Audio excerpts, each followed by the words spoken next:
Puji Tuhan, saudari, kita melanjutkan di dalam pembahasan Thanksgiving Conference tahun 2024 yang berjudul Menempuh Kehidupan Orang Kristen dan Kehidupan Gereja di bawah Pemerintahan Allah bagi Ekonomi Allah. Saudara-saudari, bahwa pemerintahan Allah ini dilaksanakan melalui penghakimannya, melalui penanggulangannya, melalui pendisiplinannya. Semuanya itu adalah bagi ekonomi Allah, yaitu Allah Tritunggal dengan segala kekayaannya disalurkan kepada kaum beriman pilihannya, sehingga kaum beriman pilihannya mengambil dia dengan segala kekayaannya menjadi segala sesuatu yang diperlukan, khususnya dalam menempuh kehidupan orang Kristen dan kehidupan gereja.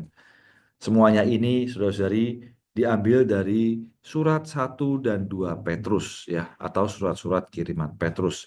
Maka di dalam berita yang ketiga, kita perlu melihat struktur di dalam surat-surat kiriman Petrus, bahwa pemikiran utamanya adalah hayat dan pembangunan. Saudara-saudari, kiranya kita terkesan akan dua hal, yaitu perkara hayat dan pembangunan dalam surat-surat kiriman Petrus. Amin. Mari, saudari, kita perlu melihat latar belakangnya terlebih dahulu. Bahwa kita perlu pemulihan. Mengapa kita perlu pemulihan? Karena kekurangan Kristus sebagai hayat. Kita juga kekurangan pembangunan gereja. Oleh karena itu kita perlu pemulihan. Amin. Kita memulihkan apa? Memulihkan Kristus sebagai hayat dan memulihkan pembangunan gereja. Agar gereja terbangun, kita perlu Kristus sebagai hayat. Maka perlu melihat tiga hal. Yang pertama, kita perlu melihat apa itu hayat. Tentunya hayat yang dimaksud di sini adalah bukan hayat alamiah, bukan hayat ciptaan, tetapi adalah hayat non-ciptaan. Yang tidak lain adalah hayat Allah atau zoe. Kita juga perlu melihat perkara pembangunan, ya, bahwa pembangunan ini adalah menjadi kerinduan Allah. Ya. Allah mendapatkan rumah tempat kediamannya. Oleh karena itu perlu pembangunan. Maka kita juga perlu melihat yang ketiga, bagaimana perkara hayat dan pembangunan itu berjalan seiringan. Saudari, kita dapat melihat ayat-ayat penting, ya, yang menunjang berita ini. Yang pertama adalah perkara hayat dan yang kedua adalah perkara pembangunan. Perkara hayat kita dapat melihat perkara benih, susu firman, dan batu hidup.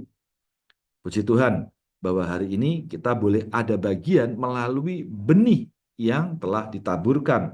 Di dalam surat 1 Petrus pasal 1 ayat 23. Di sana mengatakan bahwa karena kamu telah dilahirkan kembali bukan dari benih yang fana, tetapi dari benih yang tidak fana, melalui firman Allah yang hidup dan tetap ada. Saudara-saudari, kita perlu memperhatikan perkara benih yang tidak fana. Puji Tuhan bahwa di dalam kita ada benih yang tidak fana. Men, adalah melalui firman Allah yang hidup. Ya. Dan kemudian benih itu perlu bertumbuh. Bagaimana benih itu bertumbuh? Di dalam pasal 2 ayat 2, Rasul Petrus mengatakan, jadilah seperti bayi, ya, yang baru lahir, yang menginginkan susu firman yang murni, supaya olehnya kamu bertumbuh sampai kepada keselamatan. Puji Tuhan, ya, kita perlu terus merindukan firman yang murni. Ya, firman yang murni ini mengantar kita sampai kepada pertumbuhan. Amin. Namun pertumbuhan kita di dalam butir selanjutnya adalah untuk mengalami pengubahan. Ya, untuk mengalami pengubahan, ya, menjadi batu hidup, menjadi batu-batu hidup di dalam butir selanjutnya. Ya, kita perlu datang kepada Dia, yaitu Kristus sebagai batu hidup. Ya, Kristus, amen, ditolak oleh manusia, tetapi dipilih dan berharga di hadapan Allah.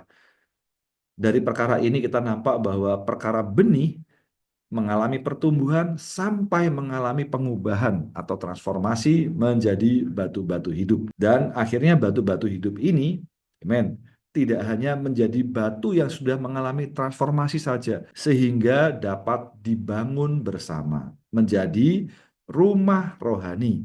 Amin. Kalau di dalam pasal 2 ayat 4 kita dapat melihat batu hidup adalah Kristus, Dan di dalam ayat 5 dikatakan kamu juga, artinya kita juga kaum beriman, juga sebagai batu-batu hidup. Dan kita hari ini sedang dibangun. Amen. Menjadi rumah rohani. Kiranya perkara ini boleh menjadi visi yang mengendalikan kita. Tidak hanya kita merindukan pertumbuhan hayat, tetapi pertumbuhan hayat ini mengantar kita kepada pengubahan, transformasi, menjadi batu-batu hidup. Nah, namun, tidak menjadi batu-batu hidup yang berserakan, dan batu-batu hidup ini sedang dibangun. Artinya, meskipun kita mengalami pengubahan, ya, transformasi, Allah tetap memotong kita, ya, Allah tetap membentuk kita agar kita dapat dibangun bersama. Puji Tuhan, dibangun bersama dengan kaum beriman lainnya, sehingga kita dapat melihat bahwa kita untuk membangun rumah rohani bukan perkara individu, tetapi adalah perkara korporat. Ya, oleh karena itu, perkara yang korporat, atau kita dapat mengatakan bahwa kita adalah ras terpilih, imamat yang rajani, bangsa yang kudus, umat yang dibeli untuk dijadikan harta milik. Puji Tuhan bahwa ini adalah perkara korporat. Oleh karena itu, kita perlu memustikakan saudara-saudari di dalam hidup gereja, karena kita semua satu dengan yang lain sedang dibangun bersama. Selanjutnya kita dapat melihat, saudari, di dalam struktur berita ini, di dalam berita yang ketiga, ya kita dapat melihat surat-surat kiriman Petrus dan perkara hayat dan pembangunan. Di dalam Romawi yang pertama dan kedua, kita dapat melihat pemikiran utama, tidak hanya di dalam surat-surat kiriman Petrus, namun yang pertama bahwa di dalam seluruh Alkitab membahas mengenai perkara hayat dan pembangunan. Perkara yang berikutnya adalah bahwa di dalam surat-surat kiriman Petrus tentunya juga membahas hayat dan pembangunan. Semuanya ini punya tujuan, punya sasaran, yaitu adalah mendapatkan rumah rohani. Rumah rohani ini dibangun dengan batu-batu hidup. Kita dapat melihat bagaimana Kristus sebagai batu hidup dan kita, amen, adalah batu-batu hidup yang padanya kita dibangun seorang dengan yang lain. Ya, kita dapat melihat ya bahwa Petrus pun mengalami perkara hayat dan pembangunan. Kiranya kita pun juga mengalami perkara hayat dan pembangunan. Kemudian bagian yang kedua, yaitu Romawi yang ketiga dan keempat, adalah perkara hayat dan pembangunan. Bagaimana kita bertumbuh dalam hayat perlu memperhatikan perkara kasih dan melatih roh kita menjaga hati kita. Men, juga ingat ada 4 hambatan yang menghambat pertumbuhan dalam hayat. Saudara-saudari, kita perlu hati-hati terhadap perkara ini. Jangan sampai pertumbuhan hayat kita mengalami hambatan. Yaitu kita di dalam hidup gereja, kita tidak mengenal jalan hayat. Yang perkara kedua adalah perkara kemunafikan, bagaimana sesungguhnya kita memperlakukan Kristus di hadapannya. Dan perkara yang ketiga adalah pemberontakan. Kita mengabaikan Kristus yang hidup, mengabaikan pimpinan Roh Kudus di dalam kita. Dan yang terakhir adalah kemampuan alamiah kita menghambat pertumbuhan hayat. Saudara-saudari, kita perlu hati-hati terhadap 4 hambatan ini. Dan kapital C membahas mengenai bahwa untuk bertumbuh perlu menanggalkan 5 perkara. Petrus mengingatkan 5 perkara. Yang pertama adalah segala kejahatan. Dan butir yang terakhir adalah evil word, atau di dalam bahasa Indonesia diterjemahkan sebagai fitnah. Ya, asalnya adalah segala kejahatan. Dan ekspresinya adalah evil word, atau perkataan jahat, atau fitnah. Dan 3 diantaranya adalah prosesnya.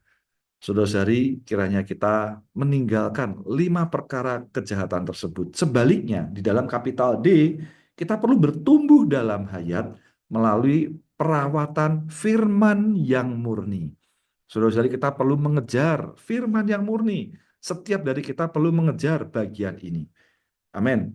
Ya, sehingga kita boleh secara korporat terbangun bersama, secara korporat ya, membiarkan Allah membangun kita. Dia membangun kita melalui mengukur kita. Perkara mengukur yaitu adalah satu ukuran yang tidak lebih dan tidak kurang. Artinya adalah sebuah pembatasan. Maka amen, setelah kita mengalami pengubahan, kita pun masih diukur oleh Allah. Puji Tuhan, demikian kita baru menjadi rumah rohani yang padanya Allah dapat berdiam. Mari kita lanjutkan di dalam bagian detailnya. Di dalam bagian yang pertama, kita dapat melihat pemikiran utama dari surat-surat kiriman Petrus maupun di dalam seluruh Alkitab. Ya, tidak lain adalah perkara hayat dan pembangunan. Ya, dan kita dapat melihat ini di dalam seluruh Alkitab dan berikutnya di dalam surat-surat kiriman Petrus. Di dalam Kejadian pasal 2 ayat 9 kita dapat melihat perkara hayat. Ya, dan kemudian dari perkara hayat ini selanjutnya dibangun, ya, tulang rusuk ini dibangun. Puji Tuhan, ada perkara hayat yang seharusnya kita menikmati pohon hayat dan akhirnya kita juga dibangun. Puji Tuhan bahwa gereja di hadapan Allah adalah seorang perempuan, ya. Kita semua adalah seorang perempuan yang dibangun. Maka kita dapat melihat, saudara-saudari, dalam perkara hayat ini bahwa perwujudan Allah Tritunggal dalam Kristus terwujud sebagai roh itu, dia menyalurkan dirinya sendiri ke dalam kita bagi kenikmatan kita. Saudari, ini adalah perkara ekonomi Allah. Ya, definisi ini adalah perkara ekonomi Allah. Puji Tuhan, dia adalah bagi kenikmatan kita. Ya, dia disalurkan adalah bagi kenikmatan kita. Ini adalah perkara hayat. Hayat juga berjalan seiringan dengan pembangunan. Ya, pembangunan adalah gereja, ya, adalah tubuh Kristus. Bait, rumah rohani Allah sebagai perbesaran dan perluasan Allah, supaya Allah beroleh ekspresi korporat. Puji Tuhan, setiap dari kaum beriman mengalami hayat, mengalami penyaluran Allah Tritunggal, sehingga setiap orang, seorang dengan yang lain, dibangun bersama, sehingga Allah beroleh ekspresi korporat. Dan kita dapat melihat di dalam surat-surat kiriman Petrus. Amen. Di dalam 2 Petrus pasal 1 ayat 3 dan 4, kita dapat melihat bahwa perkara hayat, ya, adalah perkara yang sangat esensi. Sehingga melalui hayat ini, amen, ya, dia memberi kita janji-janji yang berharga. Ya, perkara ini adalah perkara pembangunan. Ya. Janji-janji yang berharga ini adalah bagaimana kita mengalami pengubahan. Kita dibangun, ya, menjadi tempat kediaman Allah. Puji Tuhan, perkara hayat, ya, bahwa Kristus sebagai benih hayat, ya, kuasa hayat, ya, di dalam kita. Kuasa ini memberi kita segala sesuatu mengenai hayat bagi pertumbuhan dan perkembangan dalam hayat. Amen. Puji Tuhan atas hayat dan pembangunan, baik di dalam Alkitab maupun di dalam surat-surat kiriman Petrus. Selanjutnya kita dapat melihat bahwa sasaran Allah adalah mendapatkan rumah rohani. Kristus sebagai hayat bagi pembangunan Allah. Dan kita dapat melihat Petrus sendiri mengalami hayat dan pembangunan, dan kita, amen, kaum beriman mengalami hayat dan pembangunan. Di dalam 1 Petrus pasal 1 ayat 23, bahwa kita telah dilahirkan kembali bukan dari benih yang fana, tetapi benih yang tidak fana, yaitu melalui firman Allah yang hidup dan tetap ada. Karena itu kita perlu datang kepadanya sebagai batu hidup. Ya, batu hidup ini ditolak oleh manusia, tetapi dipilih dan berharga di hadapan Allah. Amen. Kita dapat bersyukur perkara benih yang tidak fana. Haleluya, atas benih yang tidak fana, benih yang tidak dapat rusak. Dan benih ini ialah Kristus sendiri. Amen. Sebagai benih yang tidak fana. Amen. Dan kita juga perlu melihat dan datang kepada batu hidup. Dan batu hidup ini ialah Kristus bagi pembangunan Allah. Kemudian di dalam Petrus, ya, di dalam Yohanes pasal 1 ayat 42, ya, Tuhan Yesus memandang Petrus dan berkata, "Kamulah Simon anak Yohanes, kamu akan disebut Kefas," artinya adalah Petrus. Dan dalam Matius pasal 16 ayat 8 katakan, "Aku juga beritahu kamu bahwa kamu adalah Petrus. Di atas batuan ini aku akan membangun gerejaku." Amen. Dan di dalam 1 Petrus pasal 2 ayat 4 dikatakan, "Datanglah kepadanya batu hidup." Ya, ini tadi sama, ya. Di dalam bagian yang di atas, batu hidup ini adalah Kristus, ya. Dan kita sebagai batu hidup. Di dalam bagian ini kita perlu nampak perkara batu hidup dan batu-batu hidup. Batu hidup ialah Kristus, batu-batu hidup ialah kaum beriman, ya. Dalam hal ini Petrus melihat bahwa kaum beriman sebagai batu-batu hidup. Amin. Ketika Petrus bertobat, Tuhan memberinya nama baru, ya, Petrus yang berarti batu. Setelah menerima wahyu tentang Kristus, Tuhan mewahyukan lebih lanjut bahwa dia adalah batuan atau batu, ya. Dan batu ini, saudara-saudari ya, adalah bagi pembangunan Allah. Kiranya kita dikendalikan oleh visi ini. Amen. Lalu bagaimana dengan kita? Ya, kita juga adalah sebagai batu-batu hidup.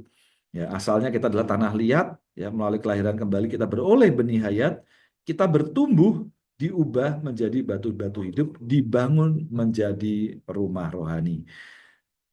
Saudara-saudari, sampai dengan poin ini kiranya kita memiliki satu gambaran pertumbuhan kita sampai kita dibangun menjadi rumah Allah. Ya, dari kita dilahirkan kembali beroleh benih, kita mengalami pertumbuhan, kita mengalami kedewasaan, kita mengalami pengubahan. Namun tidak berhenti sampai dengan pengubahan saja.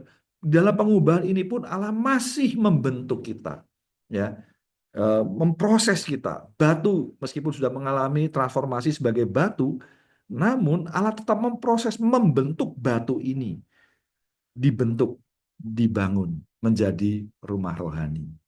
Puji Tuhan. Kemudian kita melihat bagaimana jalan bertumbuh, ya. Jalan bertumbuh, ya, saudari ya, adalah melalui kita dipasangkan bersama, ya. Men, di dalam Tuhan. Perkara ini adalah perkara bagaimana kita memperhatikan kita dengan saudara-saudari yang lain. Amen. Kita hari ini tidak bisa sendirian, tetapi kita dipasangkan bersama. Kita bersama-sama bertumbuh menjadi bait kudus di dalam Tuhan. Kemudian Amsal 4 ayat 23 mengingatkan kita, jagalah hatimu, ya, jagalah hatimu, ya, dengan segala kewaspadaan, karena dari situlah keluar hasil hayat. Men, bahwa pembangunan Allah itu hidup, maka sedang bertumbuh, ya.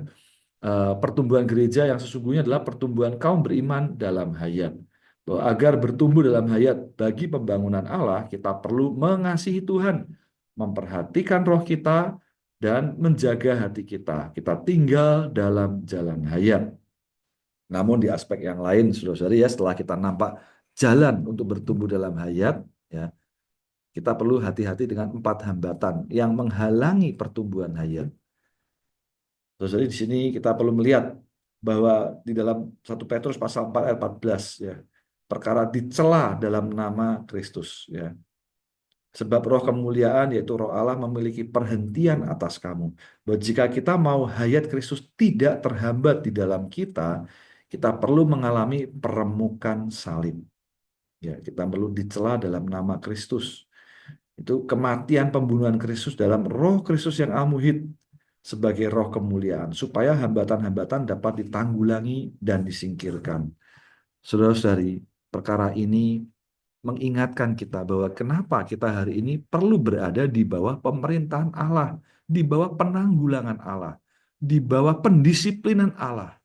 Saudari, karena memang keadaan kita yang perlu senantiasa berada di bawah penghakiman Allah.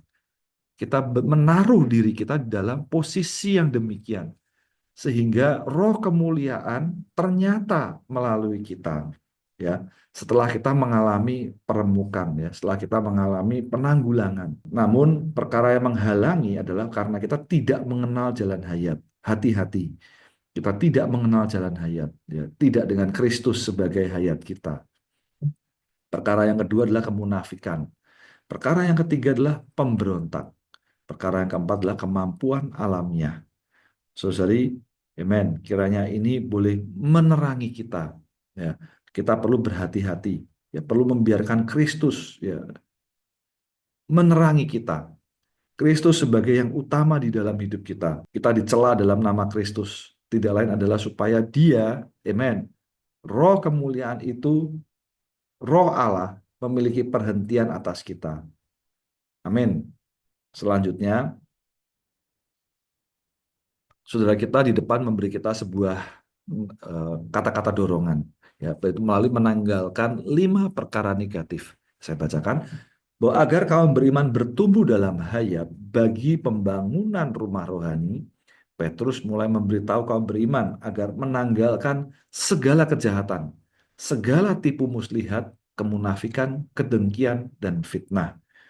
Dalam ribuan perkara dosa, Petrus memilih 5 menurut urutan 5 hal ini. Kejahatan adalah akar dan sumbernya. Fitnah adalah wujudnya. Dari kejahatan hingga fitnah, perkembangan di antaranya mencakup tipu muslihat, kemunafikan, dan kedengkian. Jika kita perhatikan 1 Petrus pasal 2 ayat 1 dengan teliti, kita akan melihat akar, perkembangan, dan wujudnya. Kita melihat bahwa segala kejahatan perlu dicabut sampai ke akar-akarnya. Saudara, ini adalah perkara negatif, ya 5 perkara negatif. Kiranya ini juga boleh menjadi peringatan bagi kita semua. Namun di aspek positif kita perlu susu firman. Saudara di depan mengingatkan kita demikian. Saya bacakan bahwa kata firman, kata Yunani yang diterjemahkan logis, ya, terjemahan LAI adalah sejati di dalam Roma pasal 12 ayat 1 adalah kata sifat yang diturunkan dari kata benda firman. Karena itu dapat diterjemahkan sebagai milik firman dengan membawa maksud yang berhubungan dengan pikiran, yaitu berlawanan dengan tubuh, berhubungan dengan kemampuan rasional, logis, beralasan. Susu firman bukan untuk tubuh, tetapi untuk jiwa, yaitu manusia batiniah. Susu ini disalurkan dalam firman Allah untuk merawat manusia batiniah melalui pemahaman pikiran rasional kita dan diasimilasikan dengan kemampuan mental kita. Nah, saudara-saudari, kita perlu melihat bahwa perkara kita menikmati atau menerima susu firman, saudara-saudari, adalah melalui kita membiarkan firman itu dipahami, ya, direnungkan di dalam catatan Mazmur 119 ayat 15. Ini sebagai tambahan ya saudara ya, mengatakan bahwa merenungkan firman adalah mengecap dan menikmati melalui memahami dengan hati-hati. Saudara-saudari, bahwa di dalam terjemahan bahasa Inggris bahwa kita perlu memiliki careful consideration, ya. Jadi perlu berhati-hati, mempertimbangkan, ya, dengan apa? Dengan pemahaman, ya, melalui pemahaman dengan hati-hati. Kiranya ini menjadi satu dorongan bagi kita, saudari ya, bahwa kita perlu memahami firman Tuhan. Selanjutnya, saudari ya, kita perlu mengalami Kristus sebagai susu firman dan batu. Amen. Saya bacakan, kita perlu lebih banyak mengalami Kristus sebagai susu firman dan batu. Kemudian dalam sepanjang hari seharusnya ada proses pengubahan yang sedang berlangsung di dalam kita. Di malam hari kita seharusnya datang ke perhimpunan gereja untuk bersekutu dengan kaum saleh. Ini adalah pembangunan. Di sini kita melihat pagi hari Kristus adalah susu. Malam hari dia menjadi batu. Sepanjang hari firman ini melakukan pekerjaan pengubahan di dalam diri kita dan menghasilkan batu. Puji Tuhan. Men, kita teruskan di dalam bagian yang ketiga. Perkara pembangunan sebagai rumah rohani adalah pelayanan imamat yang korporat. Nah, saudara-saudari, di dalam bagian ini kita dapat melihat perkara rumah rohani. 1 Petrus pasal 2 ayat 5a mengatakan sebagai batu-batu hidup. Ya, kita sedang dibangun menjadi rumah rohani, menjadi imamat kudus. Saudara, kita perlu diperhatikan bahwa hari ini kita sedang dibangun, ya, sedang dibangun menjadi rumah rohani. Perkara sedang dibangun ini kiranya juga boleh menerangi kita. Kita dalam proses, belum selesai. Kita sedang proses, sedang dibangun. Sasarannya adalah menjadi rumah rohani. Puji Tuhan, ya, bahwa kumpulan imam yang berkoordinasi adalah rumah rohani yang terbangun. Amin. Ya, perkara menjadi rumah rohani, ya, menjadi imamat kudus, ya, adalah perkara sinonim, ya, sinonim. Ya, rumah rohani adalah imamat kudus, ya, kumpulan imam yang berkoordinasi adalah rumah rohani yang terbangun. Dan rumah rohani dan imamat kudus adalah perkara sinonim. Bahwa rumah rohani adalah tempat kediaman Allah. Imamat kudus adalah untuk melayani Allah. Amen. Ada tempat kediaman Allah dan imam yang melayani Allah. Amen. Kemudian perkara ini adalah perkara imamat. Di dalam 1 Petrus pasal 2 ayat 5b mengatakan untuk mempersembahkan kurban-kurban rohani yang diperkenan Allah melalui Yesus Kristus. Dan ayat 9 mengatakan, tetapi kamu adalah ras terpilih, imamat yang rajani, bangsa yang kudus, umat yang dibeli untuk dijadikan harta milik, supaya kamu memberitakan kebajikan Dia yang memanggil kamu keluar dari kegelapan dan masuk ke dalam terangnya yang ajaib. Puji Tuhan, bahwa hari ini untuk pembangunan Allah memerlukan ras. Bukan ras manusia, tetapi ras adalah berasal dari Allah.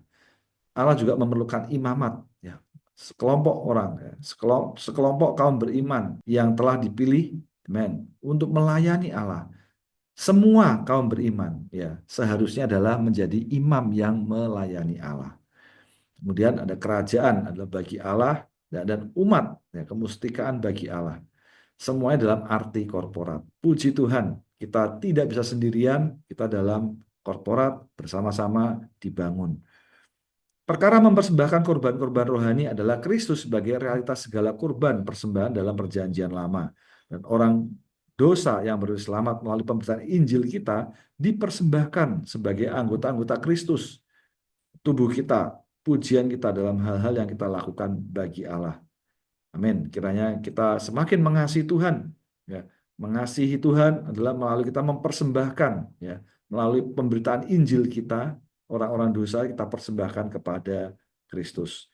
Bahwa keberadaan kita adalah untuk memberitakan kebajikan-kebajikan Dia yang memanggil kita keluar dari kegelapan dan masuk dalam terangnya yang ajaib. Selanjutnya bahwa pelayanan korporat dalam kehidupan gereja, sudah kita mengatakan demikian. Bahwa Petrus memakai istilah rumah rohani dan imamat kudus untuk menunjukkan kehidupan gereja. Bukan kehidupan rohani individual, melainkan kehidupan rohani korporat yang dapat merampungkan kehendak Allah dan memuaskan hasrat hatinya. Allah mendambakan suatu rumah rohani sebagai tempat kediamannya, suatu kumpulan imam untuk melayaninya. Bahwa pelayanan korporat ini berasal dari 3 langkah vital dalam kehidupan rohani. Dilahirkan kembali, bertumbuh dalam hayat bersandarkan rawatan Kristus, dan terbangun bersama kaum beriman. Amen. Demikian gambarannya, kelahiran kembali yaitu benih bertumbuh melalui susu firman, kita mengalami pembangunan, ya, Kristus sebagai batu hidup, dan kita dibangun bersama menjadi rumah rohani, ya, perkara imam yang melayaninya di dalam rumahnya. Karena itu di dalam pelayanan membangun rumah Allah, ya, pelayanan ini berasal dari Allah yang mengukur. Amin. Di dalam 2 Korintus pasal 10 ayat 13 mengatakan, tetapi kami tidak mau bermegah melampaui ukuran kami, tetapi menurut ukuran tongkat pengukur yang diberikan Allah kepada kami, untuk mencapai bahkan sampai kepada kamu. Puji Tuhan bahwa kita tidak menggunakan ukuran kita, tetapi menggunakan tongkat pengukur yang diberikan Allah. Nah, semua pelayanan imamat kita kepada Allah harus berasal dari Dia sebagai Allah yang mengukur, bukan berasal dari kita sendiri. Semua pelayanan kita harus menurut pimpinannya dan pembatasannya. Kita mengizinkan kematiannya beroperasi di dalam kita, supaya hayat kebangkitannya dapat disalurkan kepada orang lain melalui kita. Di dalam 2 Korintus pasal 4 ayat 12 mengatakan, dengan demikian maut beroperasi di dalam kami, tetapi hayat beroperasi di dalam kamu. Melalui orang-orang yang melayani Tuhan mengalami maut, sehingga hasilnya adalah hayat beroperasi di dalam kamu. Nah, ketika kita berada di bawah pembunuhan kematian Tuhan, hayat kebangkitannya disalurkan ke dalam orang lain melalui kita. Penyaluran hayat ke dalam orang lain selalu merupakan hasil dari kita menerima pembunuhan salib. Saudara, kiranya kita menggarisbawahi bagian ini, ya, bahwa penyaluran hayat ke dalam orang lain selalu merupakan hasil kita menerima pembunuhan salib. Saudara, kita di depan mendorong kaum beriman muda mengatakan demikian, Saya mendorong orang-orang kudus muda agar mempelajari secara khusus perkataan ini, belajar bagaimana berperilaku dalam pelayanan gereja dan bagaimana bergerak dalam pemulihan Tuhan. Dan terakhir sebagai penutup, saudari, di dalam berita ini kita perlu nampak tiga hal ya. Yang pertama adalah kita perlu senantiasa menginginkan ya air susu firman ya agar kita bertumbuh dalam hayat dan kita mengalami pengubahan Kristus sebagai batu hidup dan kita boleh menjadi batu-batu hidup yang dibangun bersama. Kita menjadi tempat kediaman Allah ya, tempat tinggal Allah. Ya, tidak lain adalah imam ya, orang-orang yang melayani dia. Kita perlu berkoordinasi dalam pelayanan di mana Allah tinggal, kita adalah imamat yang melayani Allah. Puji Tuhan atas berita ketiga ini, perkara hayat dan pembangunan di dalam surat-surat kiriman Petrus. Mulia bagi Tuhan. Amin.